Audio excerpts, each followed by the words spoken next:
My name is Dr. Teresa Larson, and I am the founder of Movement RX, and I'm a Marine Corps veteran.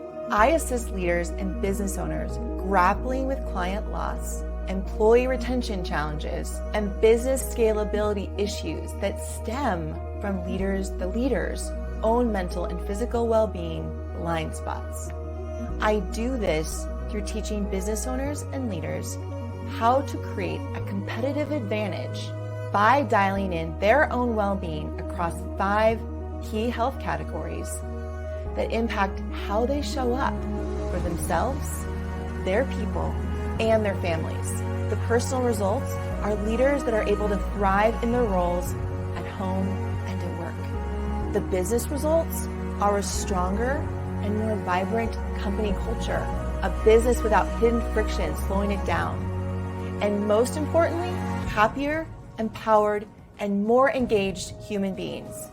For the past 10 years, my team and I have worked with hundreds of business owners and leaders who in their first year of working with us have achieved breakthroughs like increasing revenue by 20% or solving the great resignation within their organization. However, most importantly, we have helped thousands of human beings, from leaders to their people, feel better and more empowered on a daily basis to handle all the challenges that come with growth and living a full life.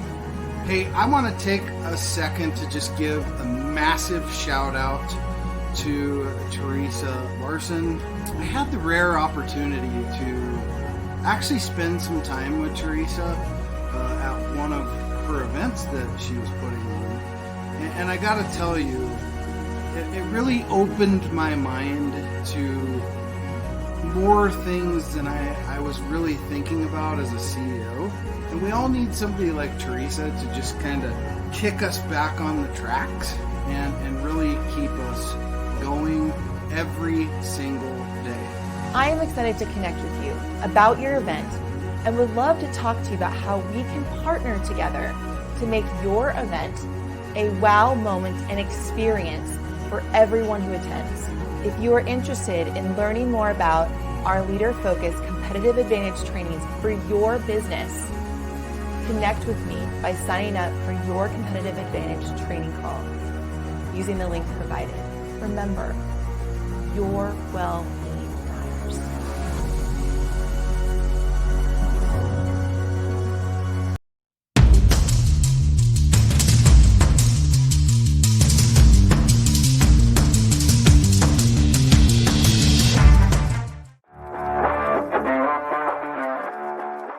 Welcome to Homefront Sit Rep. I hope you're in for a great show today because I'm just a veteran talking about what's on my mind and maybe yours. You can find Homefront Sit Rep on Apple, Amazon, Spotify, or wherever you find your favorite podcasts. You can also check out Homefront Sit Rep's YouTube channel. Buckle up, the show is starting.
Welcome, everybody, to a Sunday edition of Homefront Sit Rep. How is everybody?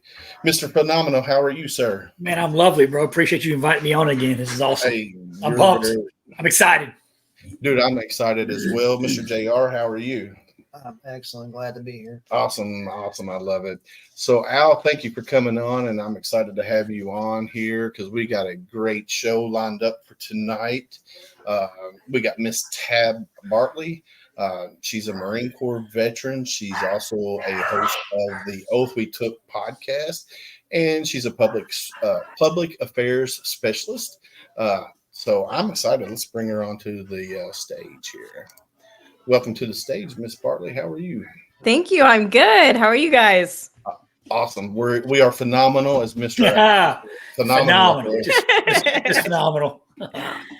Man, I'm excited to have you on. So let's do this. Let's tell our listeners who you are and a little bit of your background. Yep. So I am Tab Bartley. I served 8 years in the United States Marine Corps. I was a marketing and public affairs specialist. My first duty station was Marine Corps Base Quantico. I actually worked for the last newspaper of the Marine Corps there and helped stand up the first social media for the base. And then I went on recruiting duty as a marketing and public affairs Marine in Columbia, South Carolina.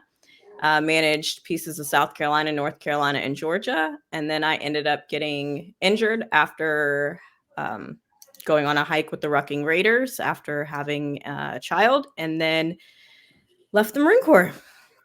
And now I work for the Department of Agriculture doing public affairs. Nice.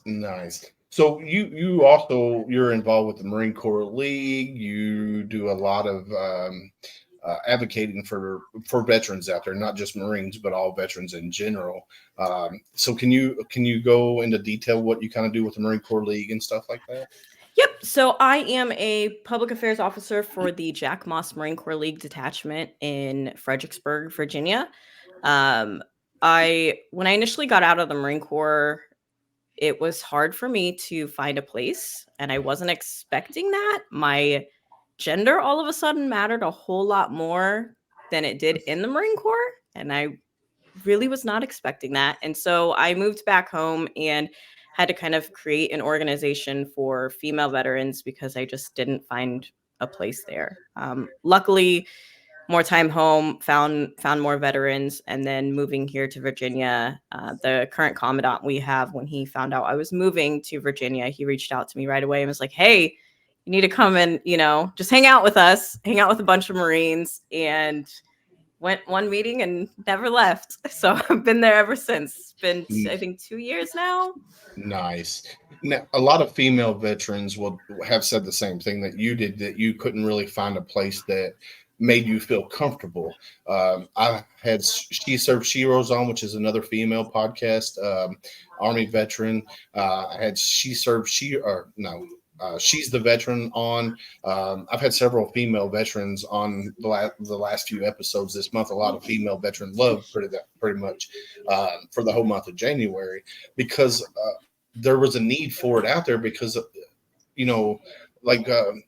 Brooke Jackson from She's the Veteran, she said that the reason she named her organization the way she did is because her and her husband got out of the car, had a veteran license plate, and some stranger walked up to her husband and said, "Thank you for your service."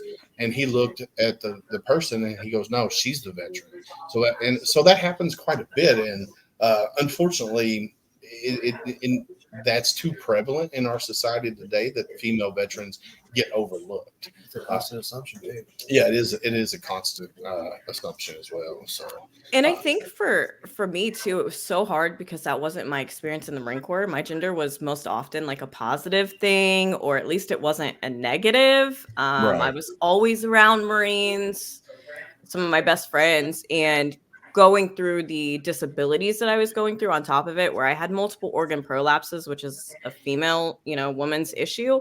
It just it had it all just back to back, where I just felt like a burden. I felt alone, and I wasn't expecting to feel that so intently when I got out. Yeah, a lot of veterans, when we get out of the military, if we don't go right into doing something, we lose that sense of purpose. And a lot of us fall down a rabbit hole, and sometimes we get out of that rabbit hole, sometimes we don't get out of that rabbit hole. For me, when I got out, I got into a job, run of the mill, just doing this or doing that. And then, I felt like that there was something missing because I didn't have that camaraderie that I had when I was in the Marine Corps. So I got involved with some veteran service organizations locally, and they were fine and dandy, but I still didn't feel that connection that I required to keep me from the night terrors and stuff that I have. It didn't keep me from that because I still was waking up at 2:00 in the morning, sweating from head to toe, freaking my wife out. She's a light sleeper anyway. And she's like, "What's wrong?" And I'm like, "Nothing's wrong." And then, I couldn't go back to sleep. So I just dove more headfirst into more organizations to stay busy. And a lot of the organizations I did notice they were more male driven instead of female and male. They didn't have a lot just for the female side of the house, and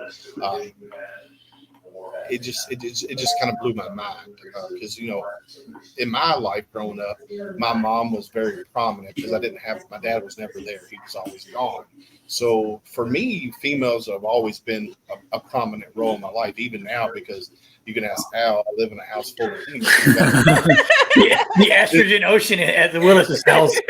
Yeah, so one of them's watching right now. She's upstairs watching the show upstairs, and it's my wife and my 2 daughters and me, and then I got one male dog and a female dog, so we're definitely outnumbered in this house when it comes to that.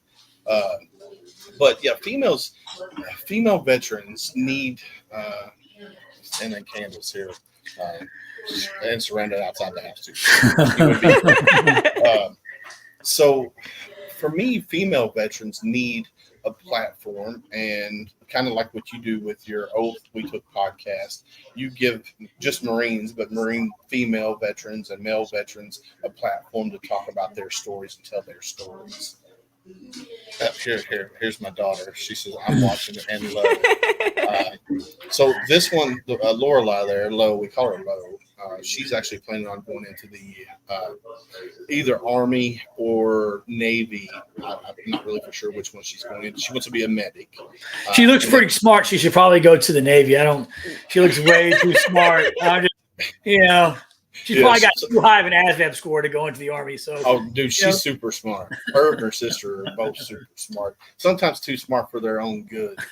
They're dangerous. Yes, they are dangerous. That's for sure. So tell our listeners a little bit about your podcast, even though I kind of went into it a little bit, but a little bit more about your podcast. Yep. So the Oath We Took podcast is the show telling the Marine Corps story through the Marines that served.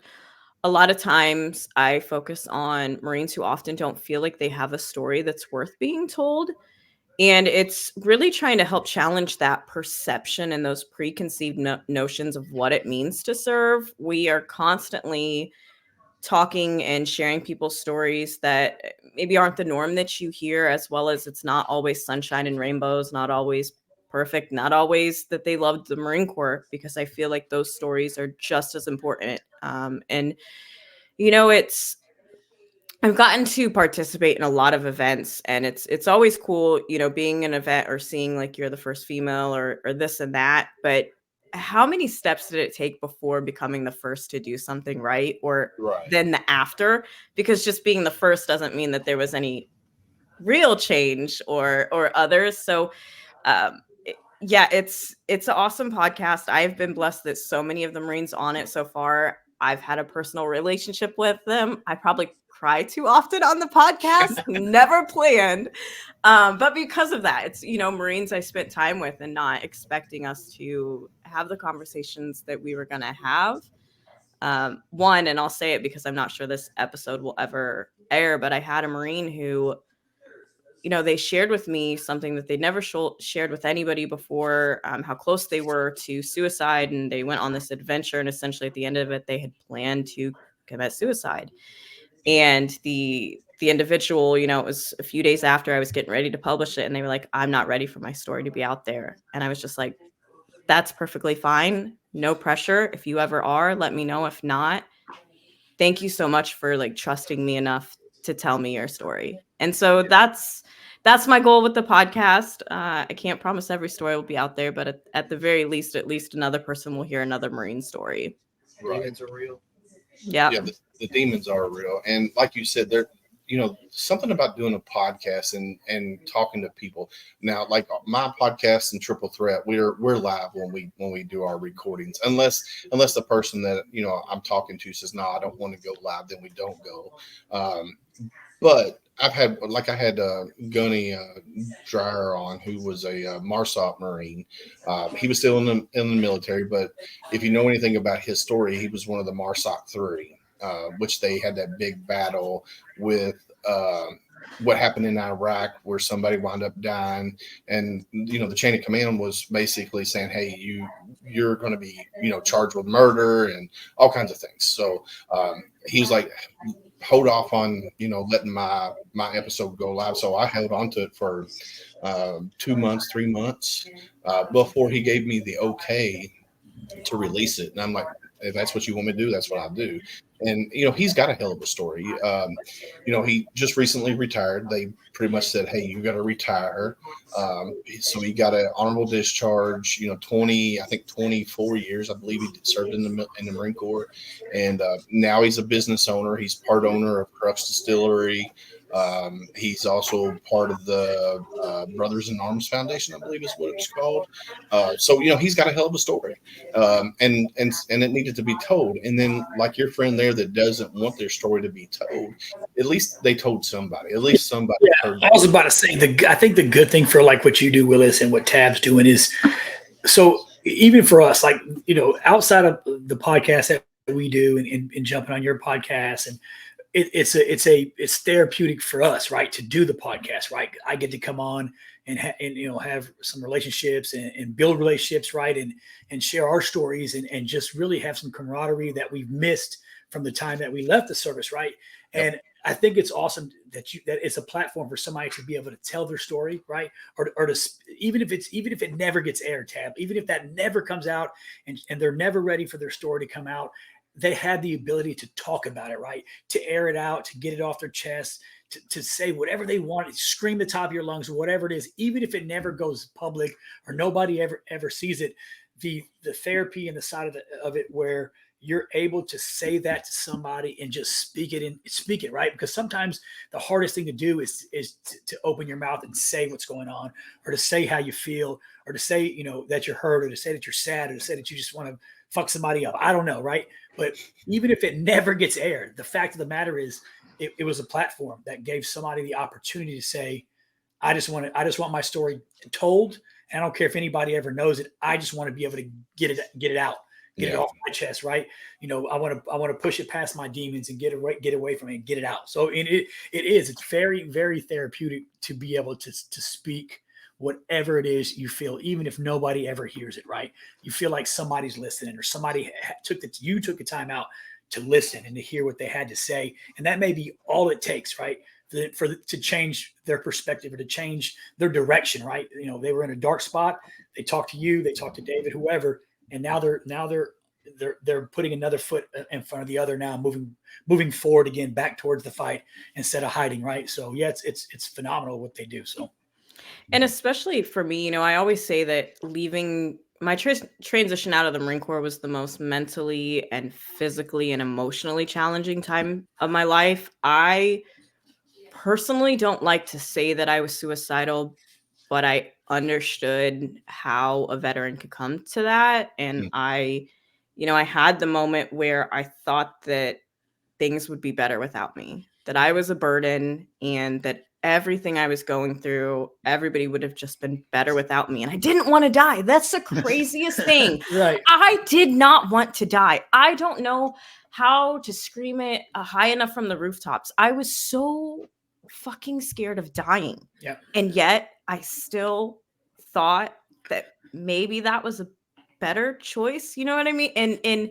And I realized, you saying that as I started telling my story more, it's like, then I started having more power. Yeah. Yep. It's not like the mental health just like went away, but it's ownership. Yeah. When you speak something into existence, now I own it, right? Yeah. If I hide it and I suck it up and I pack it down, it's winning. That it owns me. But once Yep. I get it out and I spit it out into the airways, or I spit it out to a friend or a shipmate or to a Marine and say, hey, here's what's going on. Now I take ownership and I own that shit, right? Now you can't hurt me because I'm talking about you. You can't do, there's something you can do to me, right?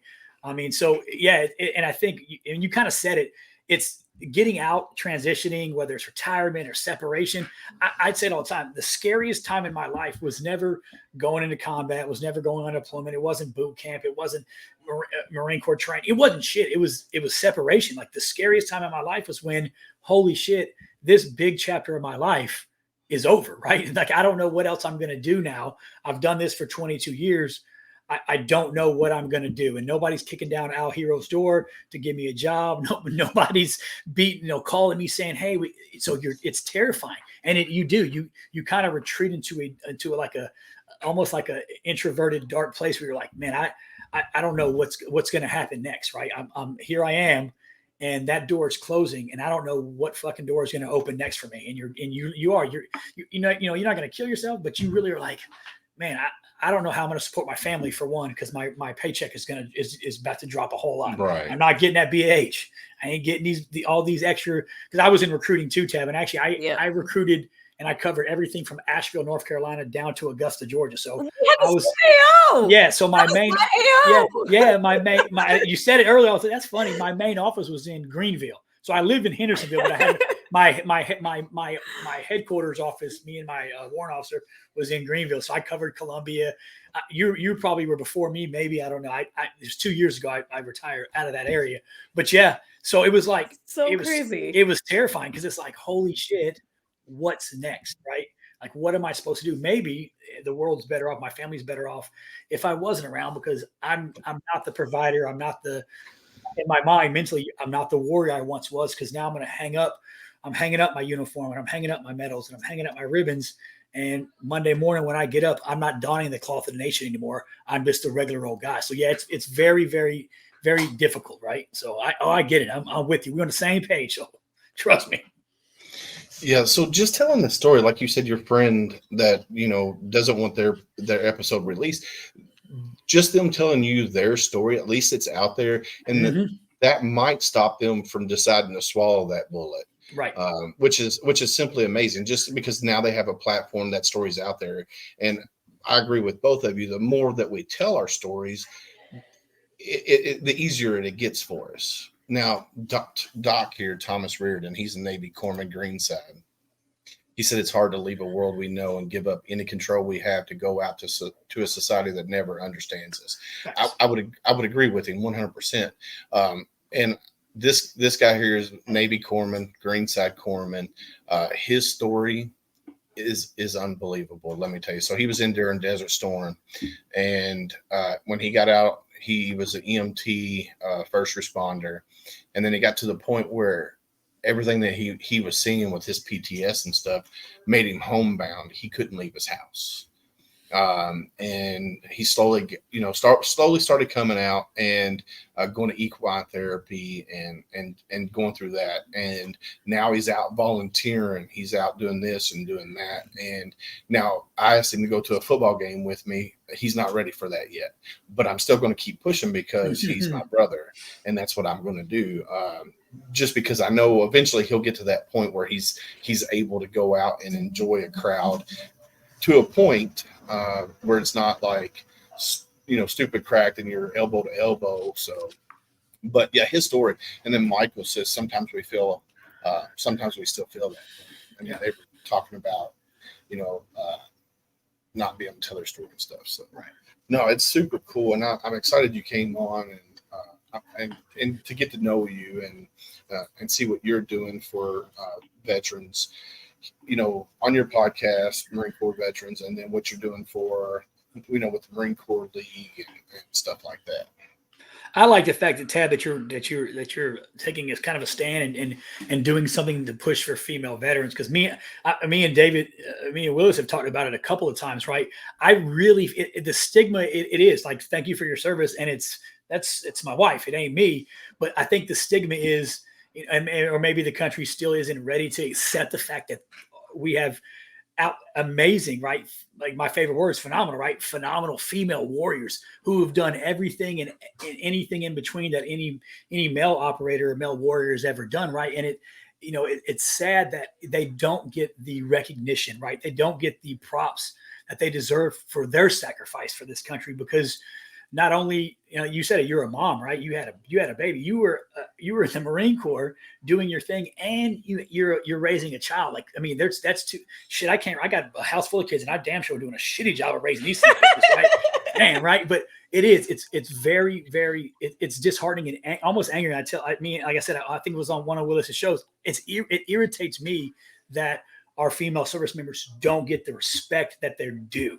They don't get the same respect as, their male counterparts, right? It's like, oh, he's a warrior. So is she. She's done just as much as I've done, right? And your story and your battles are way different than mine, right? Because we're males. We're trained from the time I was a little boy. My dad was like, "Suck it the fuck up. You're not supposed to cry. You're not supposed." Well, it's the same for you. You have to be a Marine, rifleman first. I don't give a fuck what your job is. You're a rifleman first. That's what the Marine Corps is. I don't give a shit if you're a PAO, if you're an IT, no offense, pick any POG position, POG MOS, and say, oh, you ain't shit. They're riflemen first, because when the shit hits the fan, I don't give a shit about how many pictures you're taking, Tab. I need you to grab your rifle and head on down range. And that's what y'all do.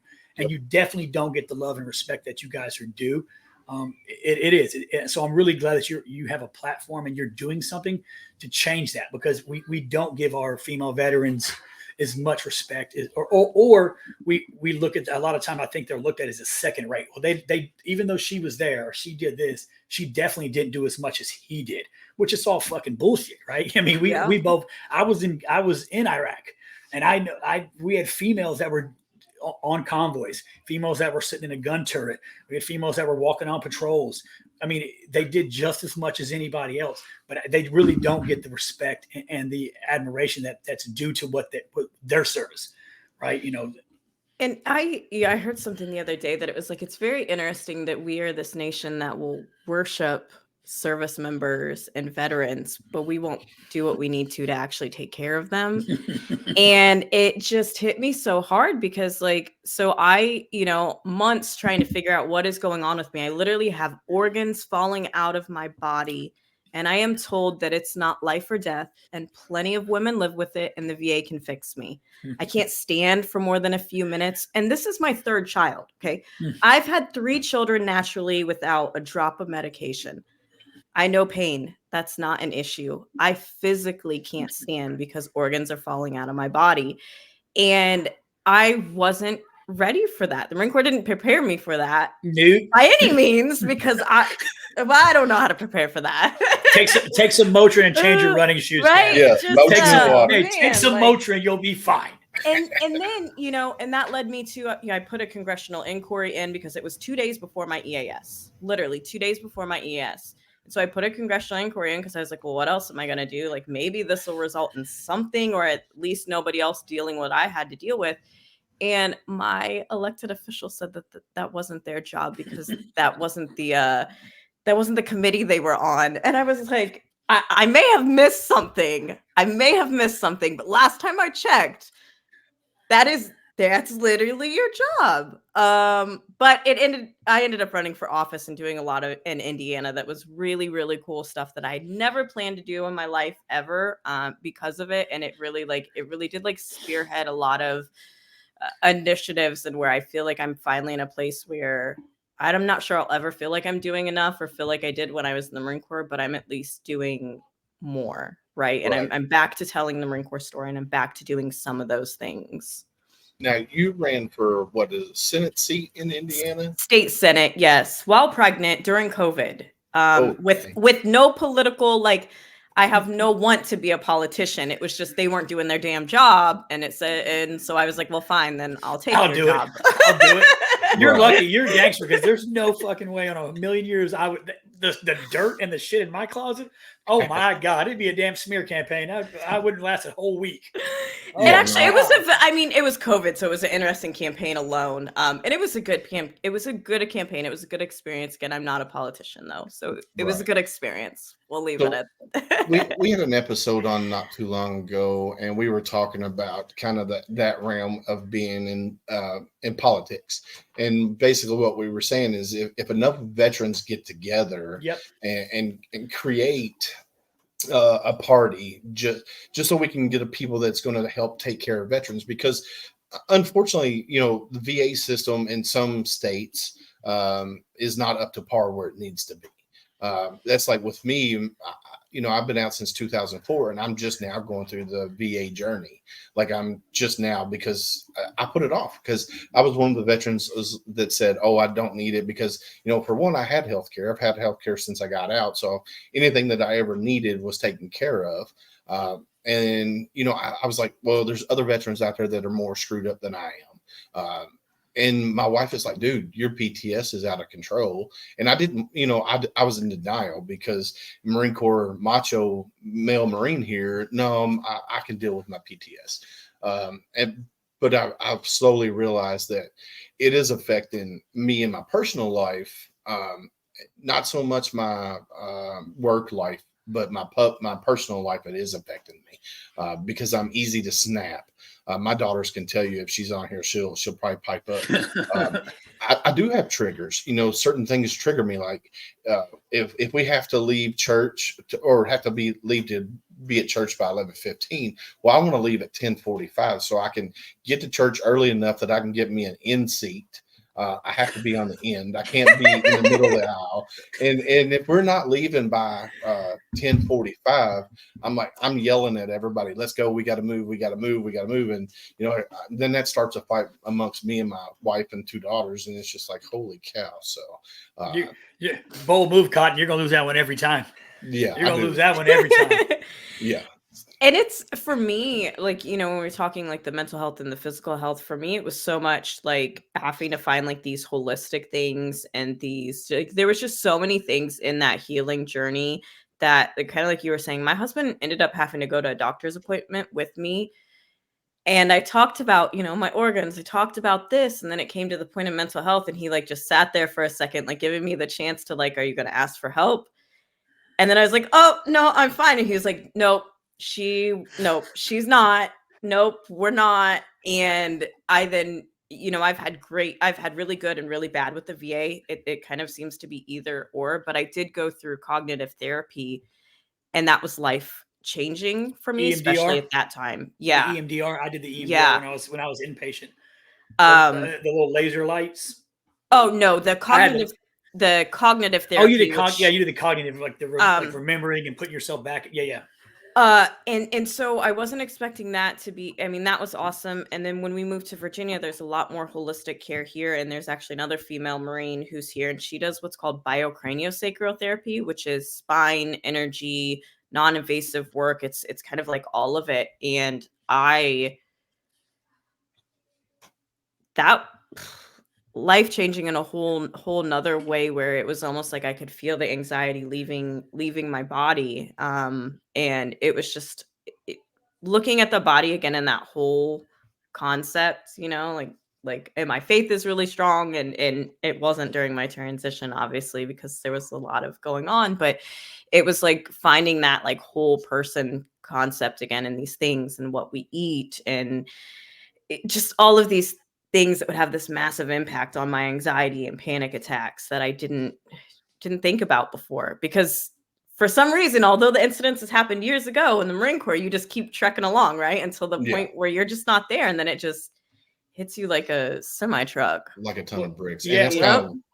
Well, like David said about his wife, like your husband, he recognized, you didn't, right? And I tell people all the time, like trying to describe like PTSD, like for us, like David said, he's a fucking Marine. I don't need no help. It's almost like you're facing the sun, right? And the sun's beaming on me. It's warm. I can see the sun. It's perfect, but I don't see the shadow behind me. but everybody else that's in my family that's behind me and supporting me, they see this shadow, and that shadow don't always, it's scary. It's bigger than what I think it is. And it's casting, it's shadowing my family. It's shadowing everything I want to do. But my face is in the sun. It looks great to me. It looks great. Everything's warm and perfect for me. Because in my head, this is just who I am now. But everybody behind me is standing in that dark, long, big shadow. And it's terrifying and scary for them. And sometimes it takes one of them to step out of that shadow and say, hey, fucktard, you need to fix your shit. Like something ain't right. So it's good that your husband was able to identify and say, hey, maybe you need to, you know what I mean? Which is so crazy because we're dual military. So Yeah. he was deployed to Djibouti. Like he experienced so much more than me. And I try to not say that, right? Because I don't want other veterans to say those type of things either. But like he has his own PTSD, his own things. And so it's like really hard trying to raise these young children. All of a sudden, you move and you don't have the support. Like I had all the support when I was in the Marine Corps. I always had somebody to help with the kids. Like, yep.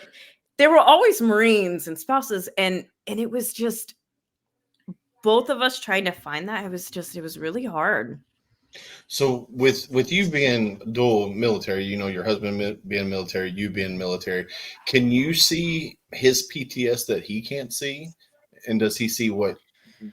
We both see it. Luckily, ours is kind of the opposite in a lot of ways. I become very like just intrusive and depressed, and I don't really say much. And his just portrays a little different. My mental health was just, I was having a lot of panic attacks.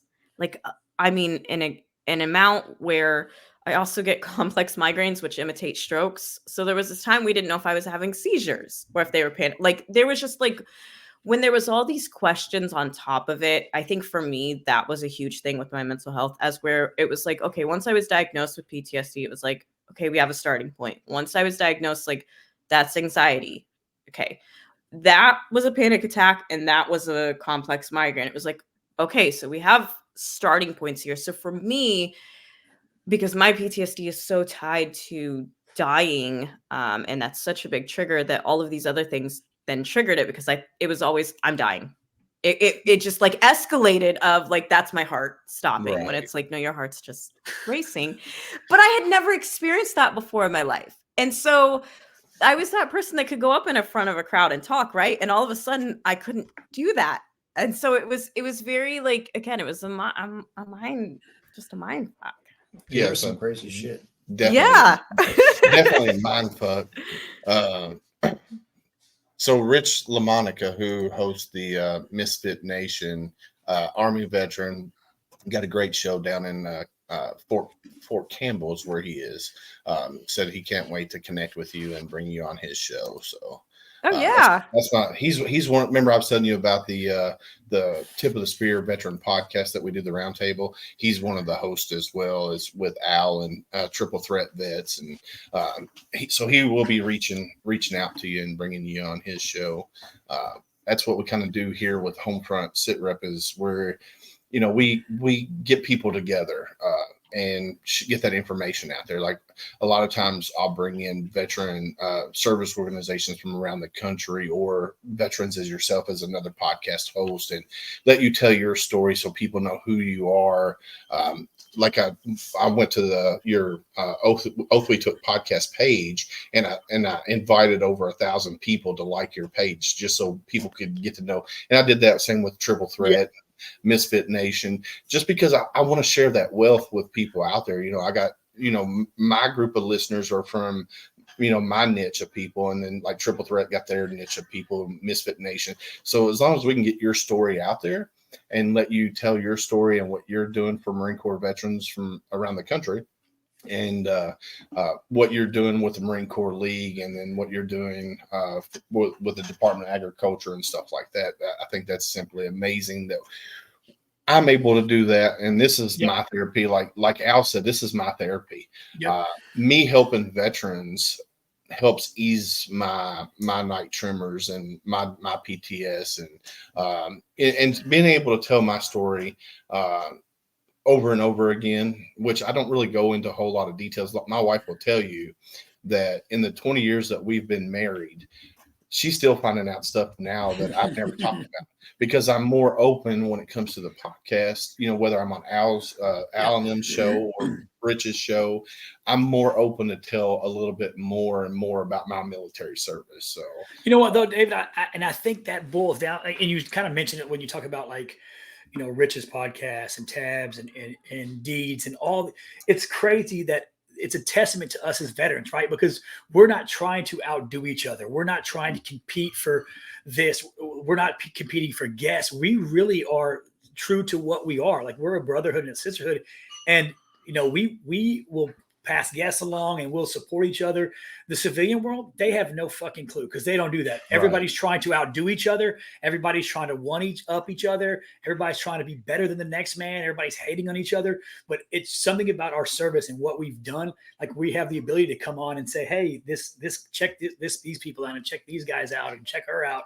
It's awesome. And it is. It's very, very, very therapeutic to be able to come on and talk about whatever it is on your mind. It ain't got to be important, just to be able to talk about it. Man, it's awesome, because I think it goes back to like that camaraderie piece, because I just met Tab, but I would have no problem calling her and saying, hey, you got a minute to talk, right? Because we have that connection, regardless if I've met you one time. I joke all the time and say the military is like no other thing you've ever experienced.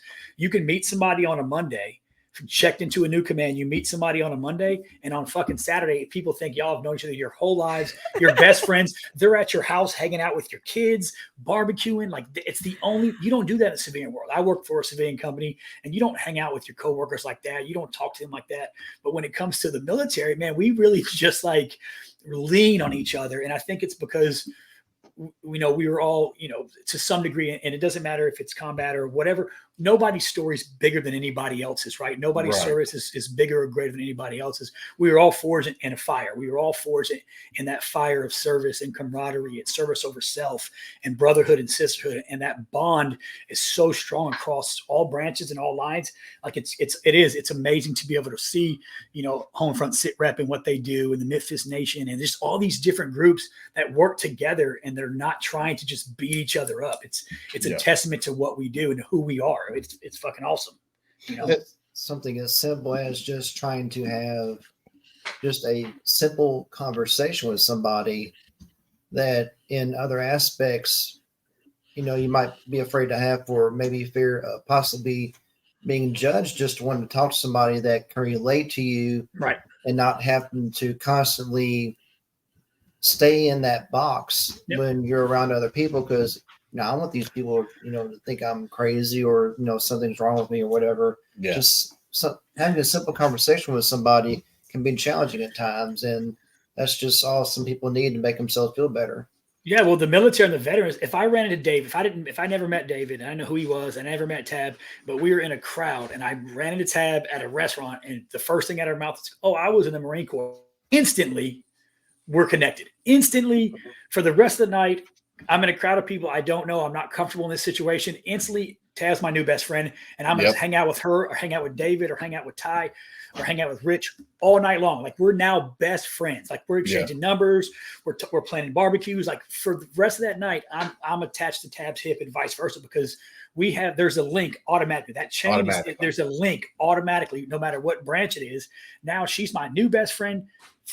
And I'm going to, you know, I've got her back. She's got my back. If shit pops off in this crowd, me and her about to fucking lay waste to everybody here, right? It's automatic. It's unspoken. It's just, it's automatic, period. That's just how it is. And the thing is, we don't have to all agree on every little thing that's the same, because I think that's the thing too. It's like, that was like, for me, the beauty of the Marine Corps was meeting all of these people from all these different places who did have different views, were able to see life different way. Like, my husband, I am from a cornfield in the Midwest of Indiana. My husband is from Bronx, New York. Oh, dang. We are completely get a new one. Get a new one. Never. Get a new one. Never. But it's this beauty of like so different lives, but then there's things that you have in common. There's things that you don't, and yet you can still coexist. You can still like have love and these things. And I think for me, that was that was something that was a little hard to finding a veteran organization initially, because it's like, we don't all have to feel the same about anything. We just have to respect each other enough. We still need to be that like safe haven for each other, right? That's how it should be, that every veteran feels welcome to come here or to come there. But we have each other's backs, right? Yeah. Like that's like, Yeah. you know, that was for me, that was my experience in the Marine Corps. Yeah. So it's you know, that instant connection. Like I can be out, like Al said, in a public setting and see another veteran, and a lot of times I can tell who's the veteran because they're kind of like me. They're always looking around, got a head on a swivel, so you can always tell who the veteran is. And my wife and kids get so mad at me because I'll be like, "Oh, there's a veteran. There's a veteran." They're like, "Well, how do you know?" I said, "Just watch them. You could tell. Just watch them." And then like Michael here. Nobody other than another veteran will understand the brotherhood. I would agree with you 100%. You can tell a civilian, like, oh, all right. So I met Al and them a while back. I don't know when, but we automatically had that connection from get go, from day one. And same thing with Rich. When I reached out to Rich and we started talking, it just we built that bond, and it's only got better over time that we've been doing the things that we do together. And what did Rich say here? The boogie down. I am from Jersey City, Baptist from the top of the mountain west. I love it. But yeah, so we build that instantly. We build that bond, that friendship. Like Al said, where, you know, if I met him in a bar and he told me that he was a veteran, I would be, you know, like glue. It just happens, and a lot of civilians don't understand that. My wife gets, like I said, so upset because I will gravitate to that veteran all the whole time. Yeah. And it's just I don't know. Well, if your wife's like my wife, she's a people person, but she's not going to be your friend right off the jump. It's going to take a little bit of getting to know you, a little conversation. Like I went to a Masonic lodge. Like I went to the Masonic lodge here in I live in Pensacola, like the Pensacola, Milton, Florida area. So I went to a Masonic lodge. I met a guy, like we're on the porch talking, and he's prior Marine. 3 days later, he's at my house. We're drinking whiskey. We're hanging out. Like he's brought his kids over, and it's most people are like, "That's weird." Like, who's coming over? I'm like, "Oh, Brandon." She's like, "Who's that?" I was like, "I met him like the other night. He's a Marine." Like we literally sat around for like 6 hours, just telling sea stories and war stories and bullshitting, and it was just the greatest time ever. But you just don't see that in other, you know, organizations or other people. Like we are a different breed. We're cut from a different cloth. You know, it's different. And like you said, Tab, it doesn't matter what you look like, where you're from, what your political beliefs is. And I believe I'm a red, white, I bleed. I got DeSantis on the back wall, right?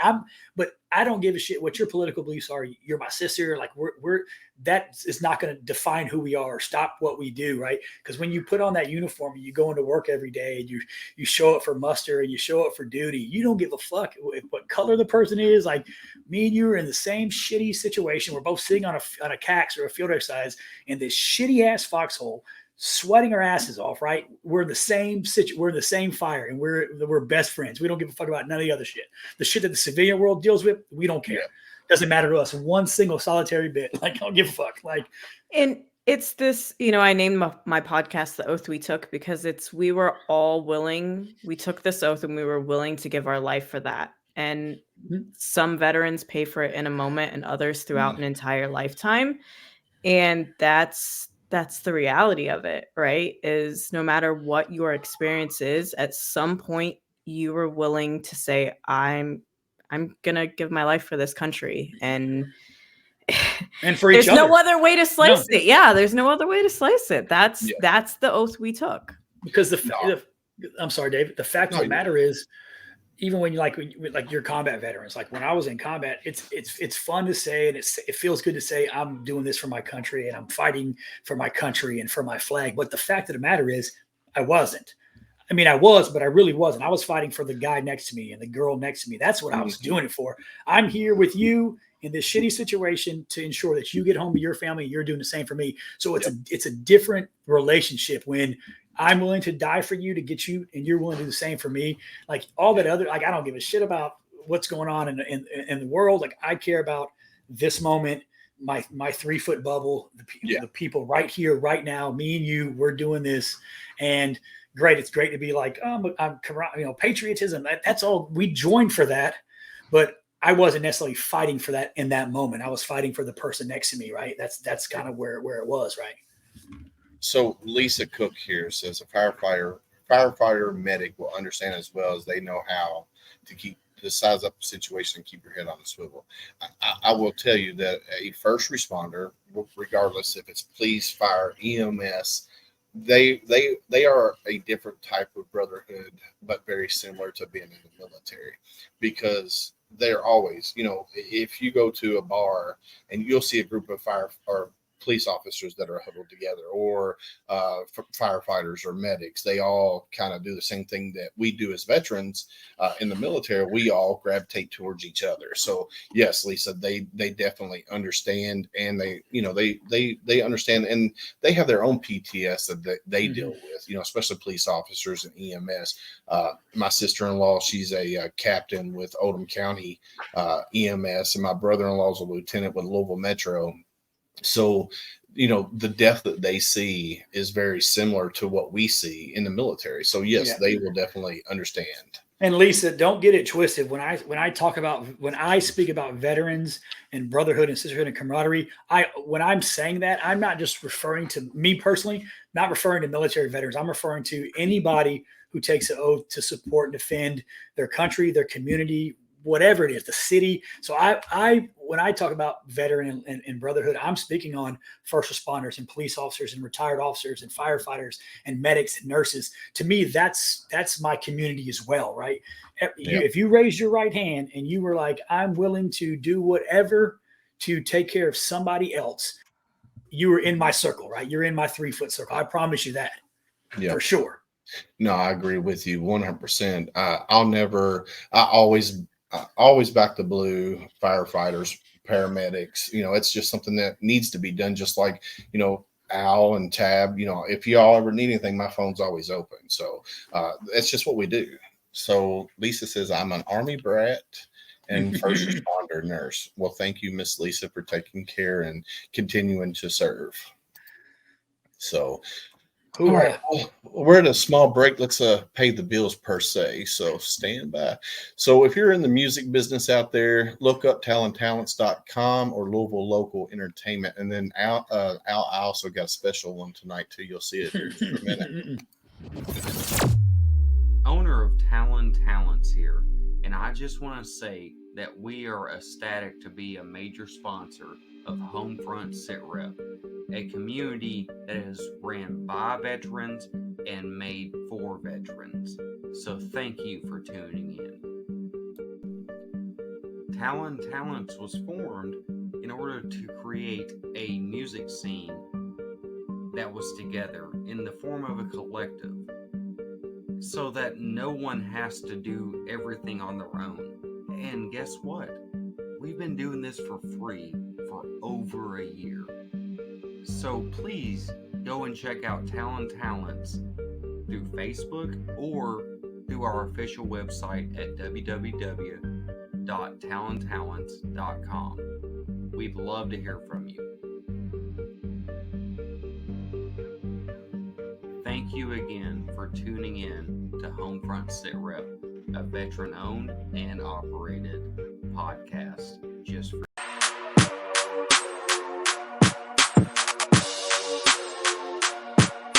My name's Rick Ames. I own Louisville Local Entertainment, a company for music shows, promotions, and bookings in the Louisville music scene. As a veteran, it's my honor to support and sponsor local veteran-owned businesses such as Homefront Sit Rep, made by veterans for veterans. So if you're in the music business and need some help booking or promoting a show for free, look me up, Louisville Local Entertainment. And thanks for tuning in to Homefront Sit Rep.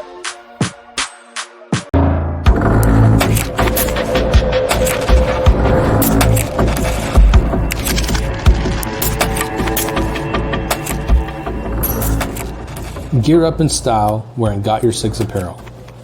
Every purchase makes a difference. It's more than just clothing, it's a statement of gratitude. Upgrade without breaking the bank. Discover cost-effective, high-quality clothing made in the USA. Each shirt is handcrafted by our team in the great state of Texas and shipped for free to your front door. Got Your Six is where quality meets purpose. We're a small veteran-owned business that takes pride in the mission and the value of our products. Join us in growing a community, supporting our heroes, veterans, and first responders by wearing a custom design. I thought you'd never ask. Visit sameflagsameoath.com and use the code Triple Threat for 10% off. Follow us on all social media platforms for any upcoming releases or events, and you can reach out to us with questions anytime. We are here to support our brothers and sisters.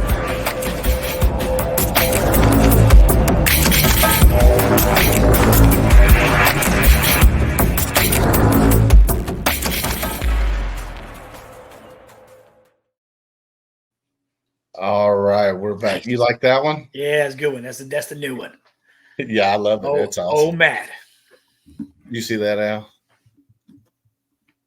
Oh, okay. Well, back the skunk comment. You know what, Rich? It hurts. It hurts, bro. Because I earned this shit. Every bit of this is earned. Oh man, who was that? Paul something? Paul Peters, and it was funny. I looked him up. I was gonna friend request him on like my personal Facebook, and I can't find him. I seen his he had the koala bear, like I couldn't find him. I was looking for him. Paul, if you're listening, bro, hook me up, man. When you come through, I'm gonna buy you a beer, bro. Because I like talking shit. And I like getting shit talked back to me. No, Al, that comment was freaking hilarious though. From I don't know how, something about a skunk on his face. Yeah, like I got a skunk on my face. He's mad because he can't even grow a mustache. I know what's going on, Paul. You're right. You're a hater, bro. Oh man, but no, yeah. So if you're out there and you're looking in the music business, look up talenttalents.com, or if you're in the Louisville local area, look up Louisville Local Entertainment. And then also, if you're a veteran, first responder, go to sameflagsameoath.com and get you some shirts, because what they're doing out there with Got Your Six and Same Flag is awesome. So speaking of that, hopefully Monday I will have my my box here from Got Your Six. I can't wait. If you get yours before I get mine, I'm gonna be out. I've already called Matt. I won, which is crazy. I shouldn't have. And I told him pick somebody else. I got lucky, and my name was picked to win a box. And I told Matt, I was like, look, dude, give it to one of our other viewers. I don't need it. And he was like, no, you won fair and square. So I'm still waiting on my box as well. So, nice. So yeah, it's a new shirt. It's going to be a co-branded shirt with Got Your Six and Same Flag, and then Home Front Sit Rep. And then we're working on a couple more. We kind of gave Matt some ideas, and Dr. Teresa Larson, who's a Marine Corps veteran, she was on the show, and she said that she had her friends Vicious and Delicious. So we're coming up with a shirt ideal for her, and what we're going to wind up doing at the end of the year, the sales from that, we're going to donate to a charity of her choice. I'm pretty excited about it. It's just things are working good for Matt and Becky out there, and if we can support them anyway, we're going to. So Miss Tab, if there's a Marine out there, or do you do Greenside like Navy corpsmen? Would you interview them as well? I would Greenside. I haven't yet. I'm trying to get my husband to be the first one, but I'm not sure if he will. But yes, Greenside corpsmen, FMF corpsmen, or I should say FMF sailors, because it's more than just corpsmen who can get that shield. Yes, they can come on the Oath We Took podcast. My goal is to have at least one this season. Minimum. And if you don't bring on a couple of docs, really, who gets rid of all the Marine Corps syphilis that y'all get? I'm not gonna lie. I had planned on the first season, and then it was just like, all right, it just went. How many Marines would be out there with a clap right now for some corpsman like your husband? Thank you for what you do. Thank you for that penicillin and those antibiotics and that Motrin. So I had a buddy in the Marine Corps. Speaking of what you're talking about here, every week he would be going to BAS to get his bore punched. Every week, and we were like, "Dude, stay away from the nasty stuff." Yeah. Like you say, Al, the red light district in Korea. Stay away from that. They tell you not to go there for a reason. Oh God. Oh God. God, damn Marines. So Rich says, send me your contact info. My brother is a Greenside corpsman. Nice. So I think he's talking about you, Miss Tab. Oh, yes. Rich LaMonica from the Misfit Nation. And then Doc right there, Thomas Reardon, Greenside corpsman. His story would be awesome for your show as well. So what I wanted to point this out. Candace, this is what she said here earlier. I wanted to bring this up, and it's just a very long. As a serious veteran advocate, it hurts my heart that there is that stigma surrounding PTS as a bad thing or something wrong with you, rather than people realizing that you guys are experience things we will never see in a lifetime, nor that anyone should ever experience firsthand. You have courts that use it against you when they are part of the same employer that asked you to do your job. I would 100% agree with that, Candace. The stigma that, veterans are broken needs to be gone, because we're not broken. I mean, the things that we went through, yes, we're different. And we do, James Thornton says it good that your story and her story and his story, they might be different, but they are very, very similar. So, yeah. You're not broken. You answered a necessary call. Yes, we're not broken. So, yeah, I would agree that stigma needs to go away. So I would agree with that 100%. So, Miss Tab, if somebody wanted to get in touch with you, what's the best route to get in touch with you? So on all social media platforms, you can find the Oath We Took podcast. On LinkedIn, you can find me, Tab Bartley, or hashtag Blunt Bartley. That's probably the easiest way to find me. I'm on LinkedIn more than anywhere else, but the podcast is on all social media platforms and all streaming platforms. So that is the Oath We Took. So yeah, definitely check out Oath We Took podcast. Look her up if you want to be a guest. I'm going to be sending her some guests that I think would be great for her show, especially because they're my Marine Corps brothers or sisters. So I got to throw that out there too. But with me, I was infantry, so I didn't really deal with a lot of female Marines. But now that I'm doing, the work with the veteran side of things and being an advocate for veterans, I have met a lot of female Marines. So definitely we're going to, send them your way if I think they're, well, I'll just send them your way. I was going to say, just send them my way. Yeah. And then I'll let you decide if their story is good enough for your show or not, because that's something that only you can decide. So. I will definitely send them your way. So, I already said Cletus, Candace. I already brought up Chief Warrant Officer Evans. I will definitely send Cletus to her. But anyway, Miss Tab, is there anything else that you want to tell my watchers, my listeners, before you have to get off? Because I know you got a family at home that you got to take care of. Since we didn't talk about it, but I will fast. So on Fridays, I always post Federal Hire Fridays. So I was hired through the federal government on a non-traditional path of what's called a non-competitive hire, which means the job was never posted on USA Jobs. I was able to get an 11 with 2 promotions built in. So I'm now a GS 13 without a degree, got out of the Marine Corps as a sergeant. And so for those who are going through the transition and going through that path, it takes a lot of work. It does, but there are some additional routes and means and ways that you can take that are those non-traditional paths.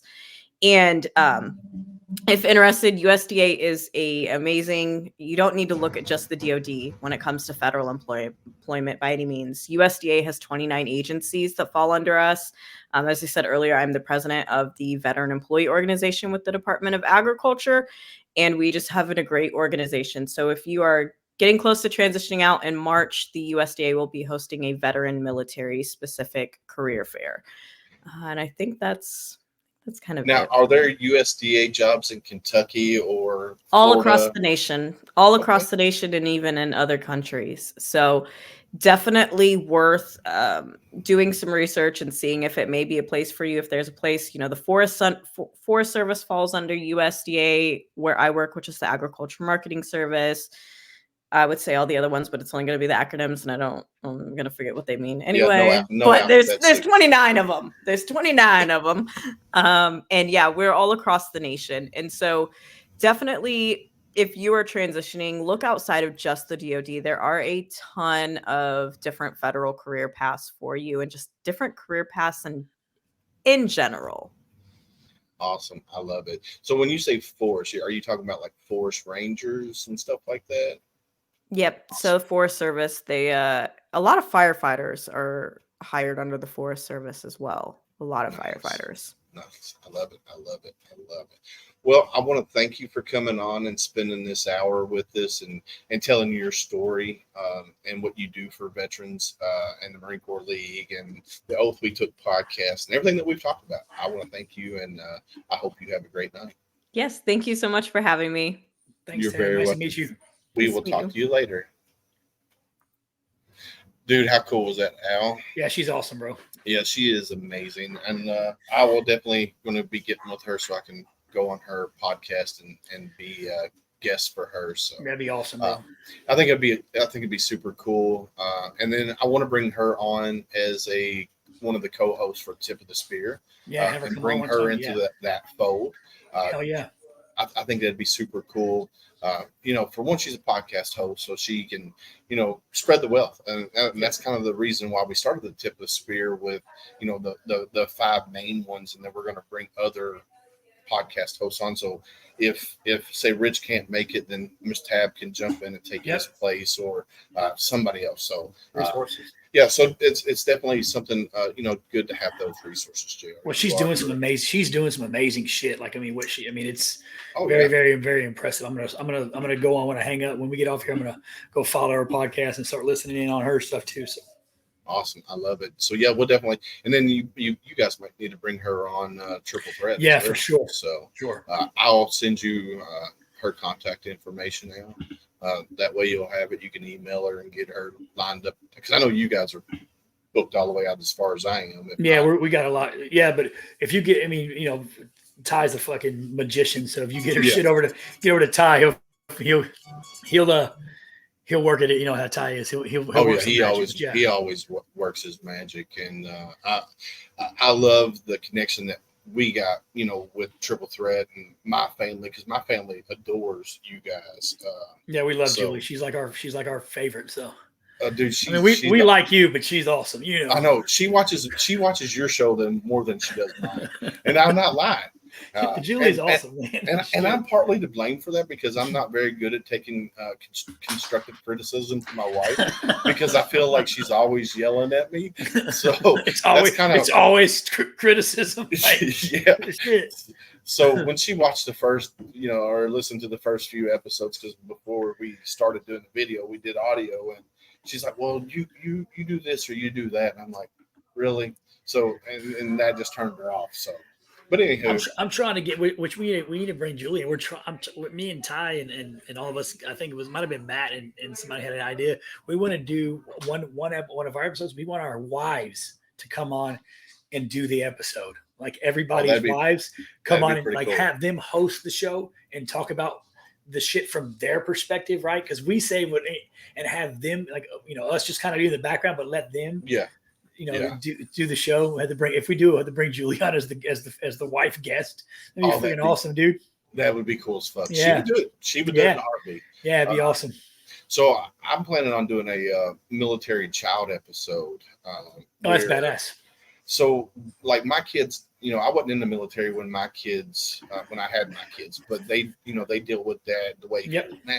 So I want that perspective, but I also want the perspective of kids that, their dad did serve or their mom did serve. That way there's, different aspects of things. And like Brad episode. And Lorelai just right here, she said, Dad wants to do one of those with us kids. Yeah, it'd be awesome. So yeah, all my kids were in during pretty much my whole service, except for my daughter. She was in when I was like, she's been a part, but they've been a part of like the deployment side of my career. Like she was on the back end when I was in recruiting. So it's pretty cool when you get like the wives or the kids' perspective. Yeah, that'd be pretty neat. Well, hell yeah. I love it. Well, Al, I know you got things to do. Football. I love you, brother. I appreciate you. I love you too, man. You have a good one. And I'll talk to you later, man. Hoorah. Man, JR, thank you for coming, hanging out with me for this hour. I know you needed to get out of your house because there's a lot of estrogen there. But thank you for coming on. I hopefully you enjoyed your time here. I did. Hopefully it went fast. It did. It does go by fast. So I definitely want to thank you. My daughter, Lorelai Lowe, as I call her. Peace out, Mike. Be careful. Thank you for joining in and watching like usual, brother. And if you need me, Mike, you know how to get in touch with me, brother. But yeah, we had a great show. Tab Bartley. I'm going to put her information back up here. Hold on, let's do this. Reach out to Miss Tab Bartley. You can go on YouTube, Facebook, any platform. Oath We Took podcasts. There's a little bit of her bio there. She's born in Indiana, in Lafayette, Indiana. So reach out to her. She can, if you want to get on her show, if you're a Marine Corps veteran or Greenside FMF veteran. So reach out to her. She will take care of you. If you're in the Marine Corps League, follow her. She does some amazing things with the Marine Corps League as well. So definitely reach out to her. So like I say, always, first, let me preface this. If you talk to a veteran, if JR comes up to me and says, hey, how you doing? I'm going to look at him and I'm going to say, I'm fine. Mm-hmm. But don't ever take that as face value. Ask that next hard question. How are you really doing? Because then we might open up. Most of the time we will open up, especially if we know you and we know that, or that, like say JR comes with me and I say I'm fine. And then he asks me, hey, how are you really doing? Well, JR knows me personally. So I'm going to have to open up and tell him, well, I'm dealing with this or I'm dealing with that. So definitely ask that next hard question on how are you really doing. And then like I always say, stay safe out there. I got your 6.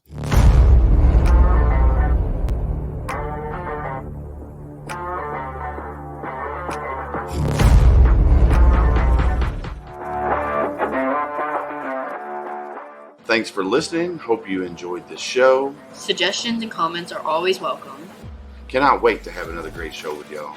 Don't forget you can find Homefront SitRep on Apple, Amazon, Spotify, or wherever you get your favorite podcasts. Stay safe out there. I got your 6.